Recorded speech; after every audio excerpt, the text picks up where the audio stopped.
remembering my parents, all my gurus whose constant support and motivation enabled me to stand here. My hearty namaskars to each one of you, my dear brothers and sisters. I am Sandeep Kumar, who secured rank 732 in my first attempt. I would like to thank Union Public Service Commission not for just recommending me to the civil services, but also for framing such a beautiful syllabus which enabled me to realize the true purpose of my life and find the very reason for which my mother gave birth to me. My sincere gratitudes to the discipline of anthropology, the king of social sciences.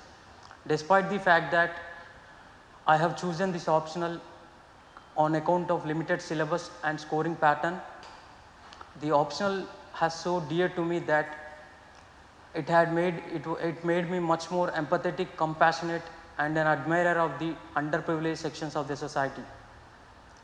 I would also like to thank the poorest man of this country, who always reminded me to work hard and protect him from the clutches of vulnerability. I congratulate each one of you for choosing a right career and a noble path to serve this motherland. Whatever I am going to speak for the next 20 minutes was not just prepared in the last night.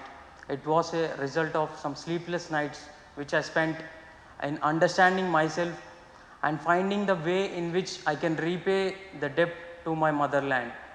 So please pay attention for some time. Every year 180 candidates get selected to the prestigious Indian Administrative Service. These 180 candidates will be having 180 different strategies. So I'm not much concerned about the strategy which one follows during preparation, but I will let you know my strategy at the end. This examination has two components, one is the body and the other is the soul. I am very much concerned about the soul of this exam.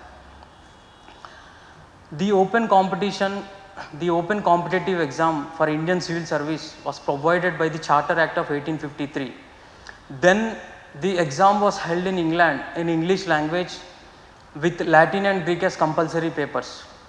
The maximum permissible age was 22 in 1860 and 19 in 1878. It was only in 1863 Mr. Satyendranath Tagore, the brother of Rabindranath Tagore, managed to clear this exam and he became the first Indian to qualify this exam. Let's see the scenario today. Today, this exam is being held in the nearest city. Wherever we are living, to the nearest city, the exam can be held. And we can write the mains exam in any of the language mentioned in 8th schedule of the Indian Constitution, and the maximum permissible age is 32, 35, 37 for the respective categories. And in the present information technology era, everything is at our fingertips. So unlike during the era of Satyendranath Tagore, all the factors today are conducive to us. If Satyendranath Tagore was able to clear this exam in those circumstances, any one of us could easily clear this exam provided the favorable circumstances existing today. Even the daughter of the poorest man of this country can easily clear this exam provided she is persistent and determined enough to stay motivated until her goal is reached. But what all is required to clear this exam? Primarily and most importantly, patience and determination are very much required. Secondary qualities which are required are knowledge and skill. The blend of these primary and secondary qualities will ultimately lead to success in this examination according to me. I would also like to put self at the center of the success. Self, when I mean it's the positive self, it's the true understanding of what we are. It's the self-confidence, self-realization, self-introspection, self-awareness, all of which will lead to self-actualization, which is the realization of the true potential of oneself. When we become aware of ourselves, we will come to know our strengths and weakness. If we could strengthen our weakness, then the success can be at our doorsteps with ease. Each one of us, including me, have a privilege of deciding what to eat or what not to eat every day. But there are more than 30 crore people in this country who decide whether to eat or not every single day. That's why I feel that red beacon should not inspire us. It's the red light which is being lit in the villages and slums of urban India which should motivate us. It's the red light which is being lit in the streets of prostitution which should motivate us. Thanks to the Honorable Prime Minister of this country for scrapping the red beacon. Also, a district magistrate is wrongly considered to be the boss of the district. In fact, he is just a servant to the poorest man of this country. Keep the poorest man of this country at the center of this process, because primarily we are going to serve him. We should be able to feel the smell of roses from the sweat of the common man. We should also be able to see the flavor of fragrances from the hard work of the daily wage laborer. I am saying this because these marginalized sections always pray the God to give best people as the public servants. That's why we should always try to protect their interest. We should always feel confident about ourselves throughout our preparation. Confidence doesn't come when we stick to the libraries and study for 12 hours or 14 hours a day. Confidence comes when we maintain consistency of our character, when we believe in ourselves, when we exhibit a positive attitude all the time. Confidence doesn't come when we have answers to all the questions. It comes only when we can face any challenge or any problem. Also, staying motivated and inspired all the time is an important attribute of a civil service aspirant. There can be n number of sources to get motivated and inspired. Most importantly, in my case, it's the love which motivated me a lot. When I say love, most of you might have a different understanding. That's why I would like to blame the youth of 21st century for giving a negative connotation to the word love, which is a sacred entity. In fact, I have been in love with two great sons of Bharat Mata. One is Mahatma Gandhi and the other is Bhagat Singh. We all know that in any love there is a good understanding between two people. Mahatma Gandhi gave me enough patience to achieve my goal. Bhagat Singh gave me enough courage to face any challenge, any problem. From my side, I promised them to fulfill their dreams and aspirations and to protect the interest of the general masses of this nation. The reason why I am saying this is, if we try to admire such great personalities and if we can have some emotional connectivity with them, our thoughts will be noble, our thoughts will be pure, appreciable, and they will remind us when we are going to make a mistake. Before going to tell you my strategy, I would like to brief about my background. I came from Huzur Nagar in Telangana, the youngest state of this country, known for sacrifices throughout the history of this nation. I studied in a school where by hearting the things is mandatory. Ratta Marna is mandatory in my school. So such was the scenario during my school days. And I pursued my graduation from a private college in Hyderabad in electrical engineering. During my last semester, Infosys came for a placement drive to my college. Fortunately, I couldn't even clear the written test of the Infosys exam, but I have clarity of my goal, that is to enter into the public services. After the completion of my graduation in 2014, I started preparing for Group B services recruited by Telangana State Public Service Commission. But after 1 year, as there was no notification, I decided to come to Delhi and along with my brother and started my preparation here. And I always believe that change is the mother of time. Absence of change makes no time. That's why I always used to change my goals and strategies. When I came to Delhi, initially I thought it would be great if I could get into any of the Group A central services. But after 6 months, after 3 months, I changed my goal to becoming an IAS officer. After 6 months, I decided to become a role model IAS officer. In my present strategy, I am simultaneously preparing for 2 examinations. Examination 1 is going to make me an IAS officer. Examination 2 is going to make me a role model IAS officer. The result of examination 1 is going to be declared by Union Public Service Commission. The result of my examination 2 will be seen when Honorable Prime Minister of this country would present me with an award on the National Civil Services Day. The result of examination 2 will also be seen when there would be a hue and cry in the district from which I will get transferred as a district collector, and there would be celebrations in the district to which I will be transferred as a district collector. So I realized that hard work would definitely make me an IAS officer, but it's the hard work which would enable me to stand as a role model IAS officer. So I started integrating my mind and heart while preparing and followed a value centric approach throughout my preparation. See, when we study about the struggle for Indian independence, there should be a fourfold increase in the love towards our nation. We all know that Dr. Baba Saheb Bhimrao Ambedkar was made to sit at the corner of the class. We should be able to empathize the pain which he might have felt when he was subjected to the height of injustice and ugliest form of discrimination. Whatever we study, it should give strength to our character, courage of a lion, a sense of commitment for the well-being of the common masses. Please do keep this perspective in mind while studying.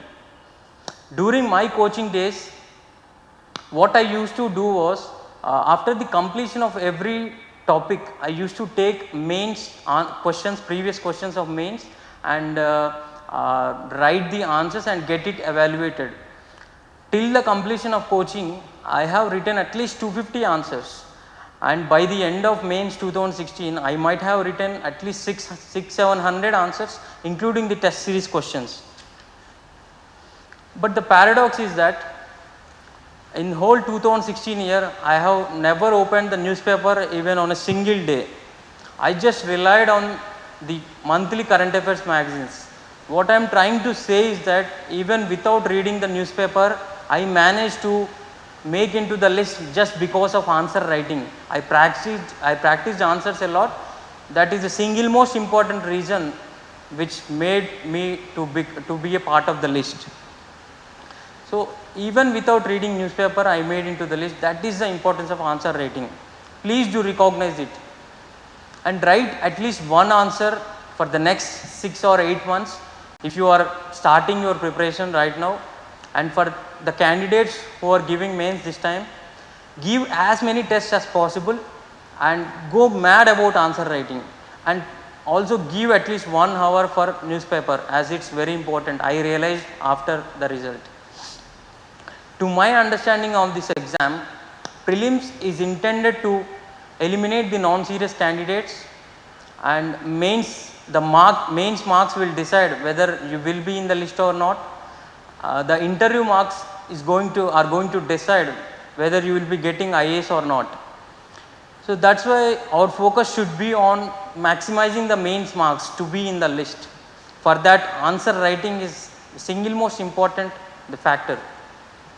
The reference books which I have gone through are no NCRTs except Geography 11th class, Lakshmikant for Polity, Spectrum for Modern India, Ramesh Singh for Economy, Shankar IAS for Environment, Ashok Kumar IPS for Internal Security, and class notes plus class notes for World History, Lexicon, and Manoj Keja sir's notes for Ethics.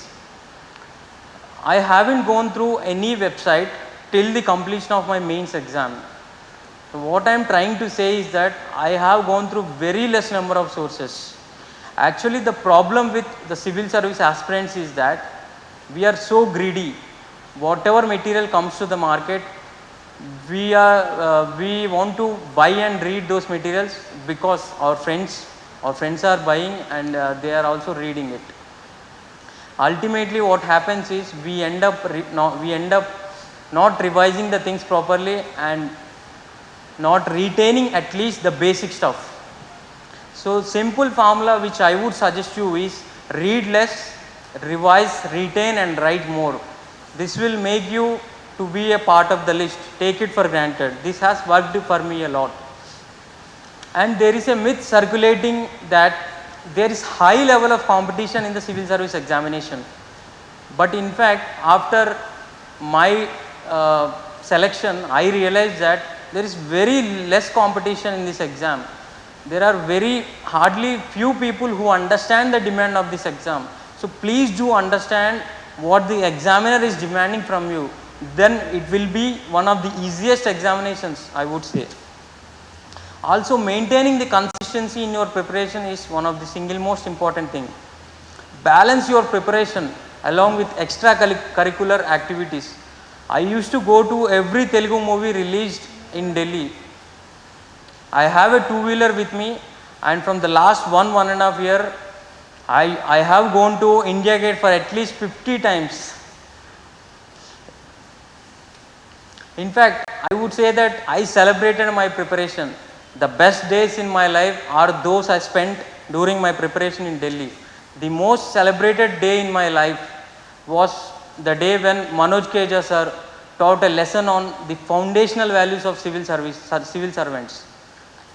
After sir has taught the class, I found myself satisfied, and I have recognized many qualities of civil servants in myself. That was the height of the happiness which I felt. The reason why I am saying is not to brag myself, but I also want you to feel the same when such classes are going or when you read something on these lines. This kind of approach which I followed has many advantages. Firstly, when you follow this kind of approach, you will become a good human being. Secondly, a responsible citizen of this country. Thirdly, a good leader. Fourthly, not just a civil servant, but a successful civil servant. Also, getting into civil services is not ends, but it should only be considered to be the means. Our ultimate aim should be to bring the social change, strengthen the social credibility, raise the self-respect of the common man, and fulfill the dreams and aspirations of all those who have sacrificed their lives for the cause of this nation. This is a time when commercialism is dominating spiritualism, economic values are dominant over human values, materialistic values are taking precedence over moral values. In this scenario, the role of a civil servant is no longer going to be just confined to just policy formulation and implementation. It is much more beyond that. We are supposed to play an active role in bringing a social change, in propagating the values in the society. For this, we all should exhibit moral heroism and portray highest standard of values when we are in service. The preparation for this should start along with UPSC preparation, according to me. ये सबसे बड़ा बात है, ये हमेशा ध्यान में रखो भाई और बहनों. The reason why I am focusing on values is that the present society is facing moral crisis. The solution to any problem lies in the values. Please do dream yourself as a civil servant and behave as a civil servant. In fact, the future belongs to those who believe in the beauty of their dreams. Imagine the taste of your success. Visualize the happiness which your parents would feel when you clear this exam. If you follow the perspective which I said, and if you can see the things in the light of my words, I am promising you, Union Public Service Commission would bow its head in front of you and would recommend you to the prestigious Indian Administrative Service. Finally, I would like to tell you one thing. We are born without anything, but we die with our name. So don't let that name be just a word. Make it a history. All the best. Jai Hind.